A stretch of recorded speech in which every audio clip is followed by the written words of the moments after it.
Now, you might have noticed the typewriter in your room.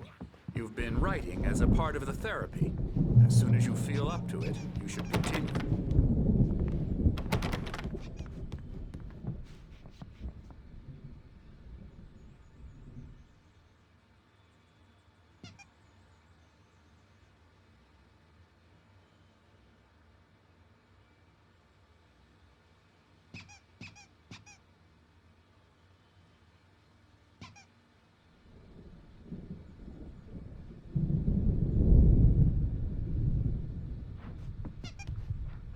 My rheumatism's killing me.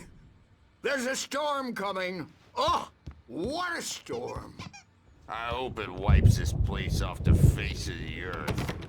And these two are the Anderson brothers, Odin and Tor. They had how should I put this? A heavy metal band in the 70s and 80s called Old Gods of Asgard. They even adopted new first names to complete the image of Viking gods. After the band broke up, they lived on a farm nearby. They are, well, in advanced stages of dementia. They're well cared for, TLC and all that. There's nothing more that can be done. I'm afraid that the rock and roll lifestyle has left its mark. Oh, that won't do. I'm so sorry to cut this short for now, Alan. The power has been acting up. I'd better go check on it. We'll continue this soon. Meanwhile, when you feel up to it, return to your room and try to write. It really is for the best. Don't you think?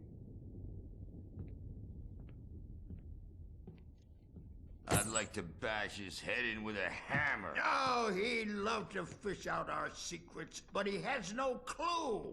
He's not crazy enough. Not crazy like us, Sonny. Yeah! Being crazy's a requirement, Sonny. Who else could understand the world when it's like this? It takes crazy to know crazy. That's the sanest thing I've heard in a while. Zane! You're all right, Tom. Hey, we like him, don't we, bro? He's got to go to the farm. The Anderson farm. Valhalla! We wrote it all down, lest we forget. A crash course. All you need to know to get your head right. You need to find the message. Here, Sonny, here's something for you. Gave me a rash, but I kept it safe from these bastards. My head was... Zane could feel the poems, taking form, shaping things. As he experimented, he imagined he could almost feel the power surging through the keys of the typewriter. It exhilarated him. But there was fear, too. If not for his young assistant Emil, he would have given it up. But Emil convinced him otherwise.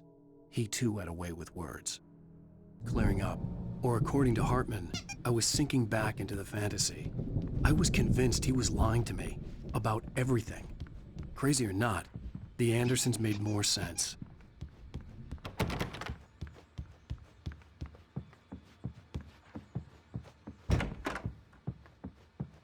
I'm a bad dream. You can't wake up.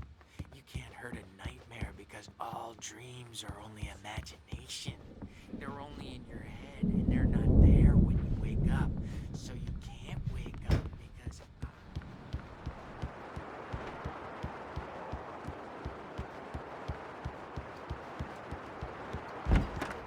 They made a contribution, and then we end up with mullets in there because they think mullets are funny, but it wasn't supposed to be about mullets, and now it's about mullets. And when it's in slow motion, they call it mullet time because the numbers came back from marketing that mullet time is the hook we needed to go big in the target demographic. And they're not even kidding. They say it all like serial killers with straight faces and smiles. My nightmare is the writers who want to make everything from the characters to the toaster talk all the time and express their feelings so they won't shut up and then write. because they have feelings too, and I have to listen to them because they're not scared of me, and everyone should just shut up. Shut up. Shut up. But I don't see nightmares anymore because I'm too scary for them. I take 2 pills every morning and 1 with every meal and 4 when I go to bed, and that makes me the scariest nightmare of all. Hey, Wake, why don't you humor Dr. Hartman and give the writing a shot, huh? Typewriter's in your room. You can get to your room by those stairs, Wake. The doors were locked. Hartman and the nurses would have keys, but there was no way to get my hands on them.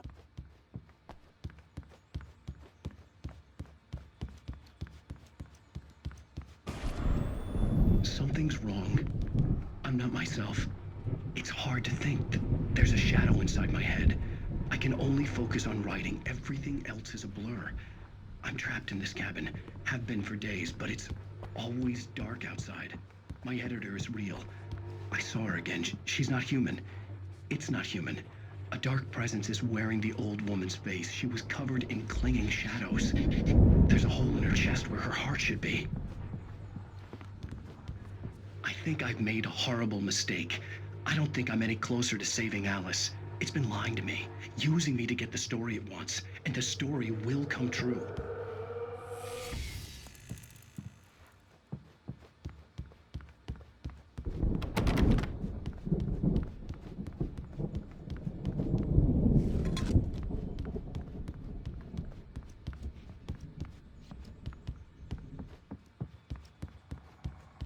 Hartman had mentioned that the power had been acting up.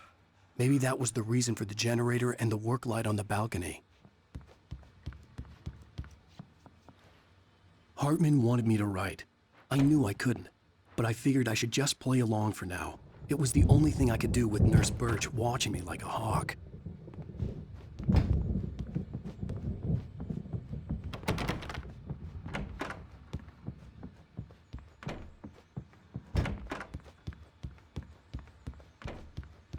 The generator hadn't been activated, and there was no key.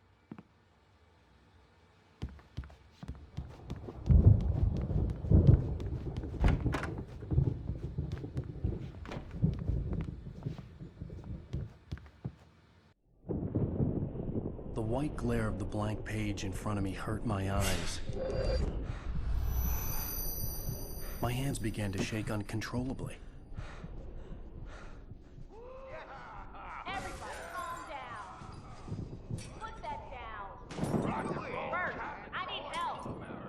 Hey, Wake, you stay here. I'm gonna go see what's up. You just keep doing what you're doing. Be cool, okay?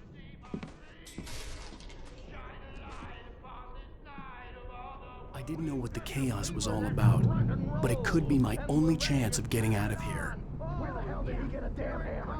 I don't know. Here's a friendly poke from Mjolnir, wench. Oh, afraid of the crazy brothers, are ya? Not so weak now, are we? Well, things are unraveling fast, aren't they? Ha ha! Nah!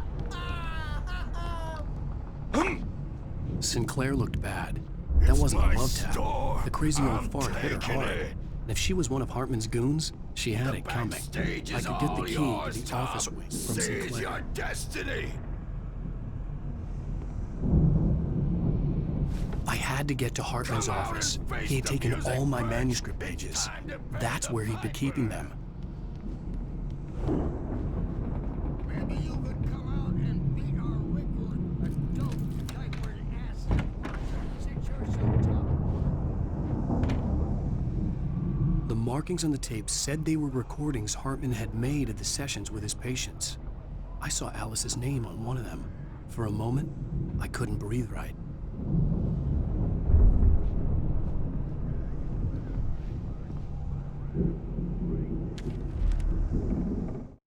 Hartman wasn't happy. Mott could see it in his eyes. He quickly lowered his own. He had made a mess of it, and he knew it. The shame of failure was hard to bear. He hadn't expected Wake to say he needed more time, and he blurted out 2 days, less than Wake had asked for to show him who was in charge. But that wasn't part of Hartman's plan.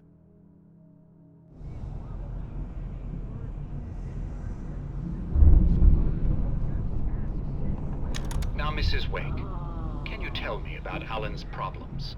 He's more and more out of control all the time. The parties, he's so angry all the time. He's getting violent.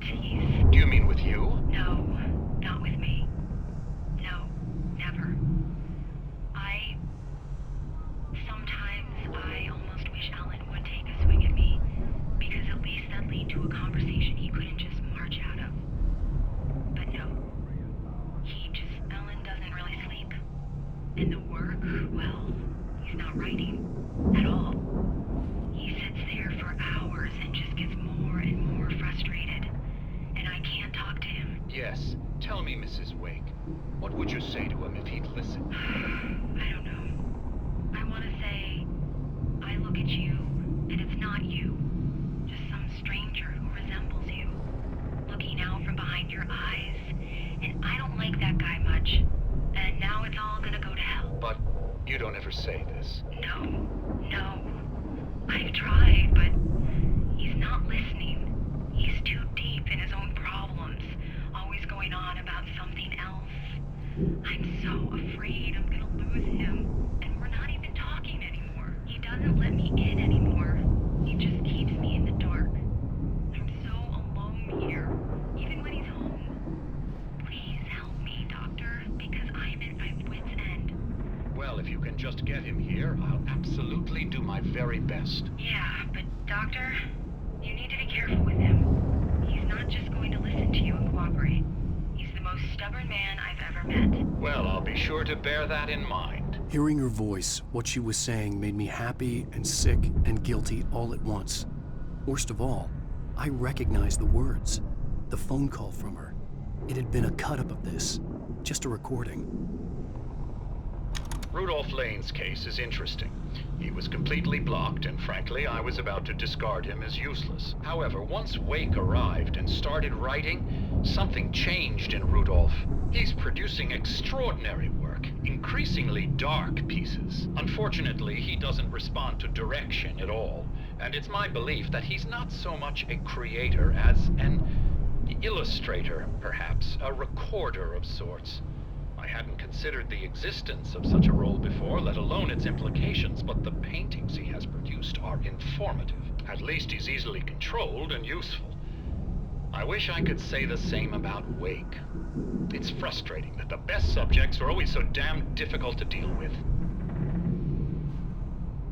Not buying that. I was tailing Wheeler, and this is the only place he could have gone. That means Wake is probably there too! Agent Nightingale. This is private property, and I will not allow you to disturb my patients. Yeah? I can get a warrant. How would your fragile little patients like that? Oh, I'm thoroughly intimidated by your mighty authority now, Agent. Listen, you smug snob. How would you like it if I busted through this gate and knocked you around a little? Agent Nightingale, first of all, I'm recording this conversation, so you might want to watch what you say. Secondly, you're not dealing with a hick now. I know the law, and if you can get a judge to grant a warrant, I'll be glad to cooperate. But you won't get one. Be advised that any further communications with me are to be made through my lawyer. I don't believe this. Good day, Agent. Yeah.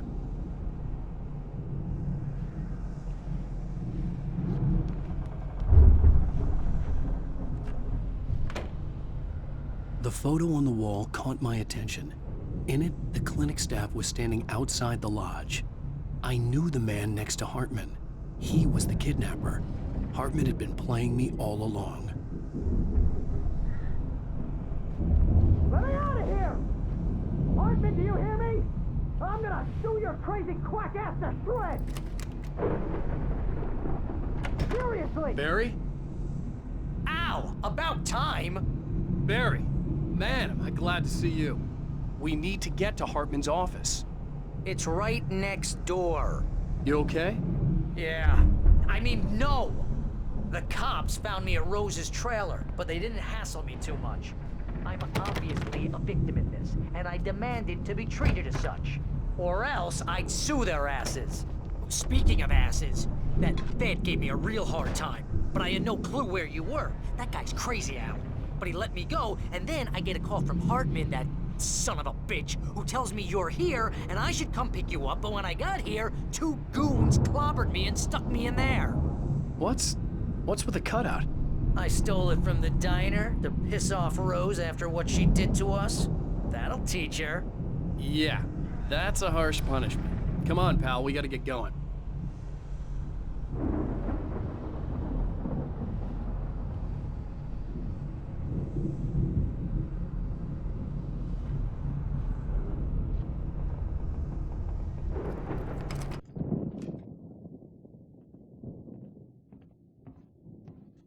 These were all the pages I had on me.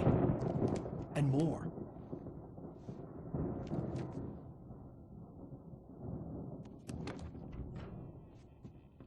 Alan, please. You're sliding back into the... Tell me one more lie and I'll shoot you in the face. Ah, well, it was worth a shot. Really, Wake, come on. Let's work together on this. You have no idea... Hartman, shut up! Barry, get out of here. I'll catch up with you. Get a car. Oh, Al, let's just... Go! Wake, listen to me. This is a mistake. Don't you see? Together we can create something absolutely wonderful. With your ability and mine.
Hartman knew he was no creator. He had no ambitions on that front. And he certainly didn't want to end up like every artist he had worked with here, damaged in ways that were hard to describe, or worse. It was enough for Hartman to maintain creative control and provide direction, to be a producer. That was what most of these people were in need of anyway. Of course, suitable subjects were few and far in between.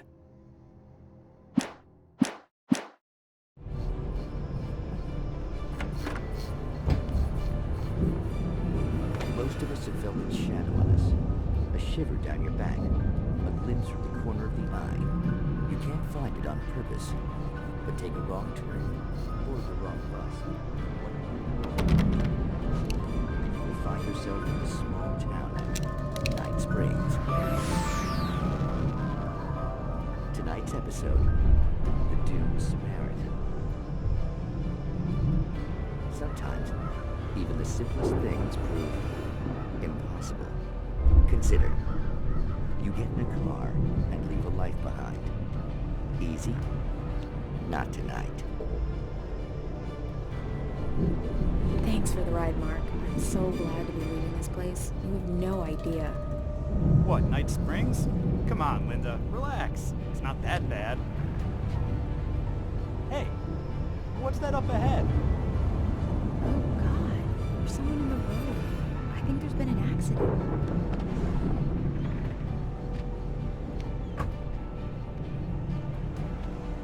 Are you all right? Oh no, Linda! Oh no! It was me on the road! Wait! Tell him to watch out for the truck! Watch out for the truck! My God, Mark?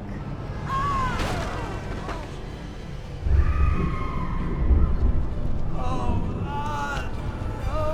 please! God, no! Linda! Linda! Thanks for the ride, Mark. I'm so glad to be leaving this place. What, Night Springs?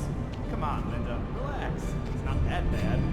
Hey, what's that up ahead? Oh, God. There's someone in the road. I think there's been an accident.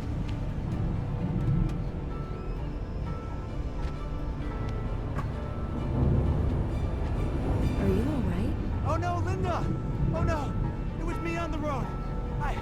Wait! Tell him to watch out for the truck! Watch out for the truck! My God, Mark? And there you have it. A vicious cycle, brutally punctuated by the blast of an air horn and screaming metal. Many roads are dangerous, but none more so than the one that leads away from Night Springs.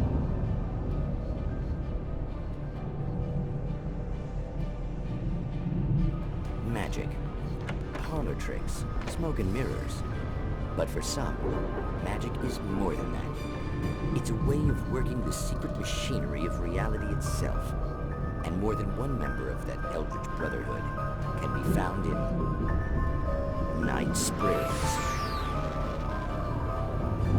Tonight's episode, What's in a Name?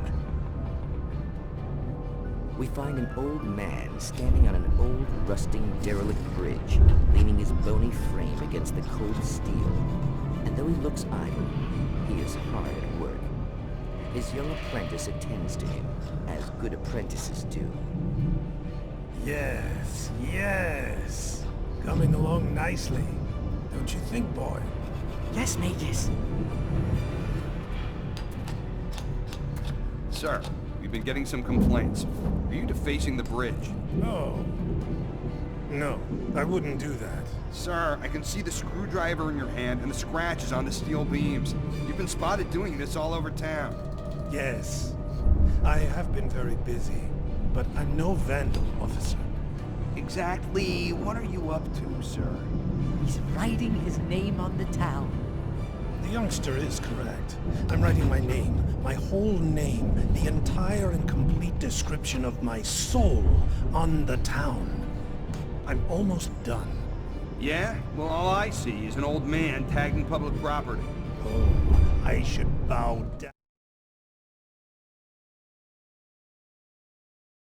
to the wisdom of your years. Words have power, young man. Names and titles especially. Uh-huh. And, what's your name supposed to be? Tell him, boy. Tell him while I finish the carving. Officer, it's... Say my name, boy. Say it. It's Night Springs, officer. But isn't that... That's the name of the town, isn't it? Yes, it is from now on. Wait, where'd he go? Hey, where is he? Oh, officer. You know where he is, and what he is, don't you? I think you should get in your car and drive away, and remember which town you're serving.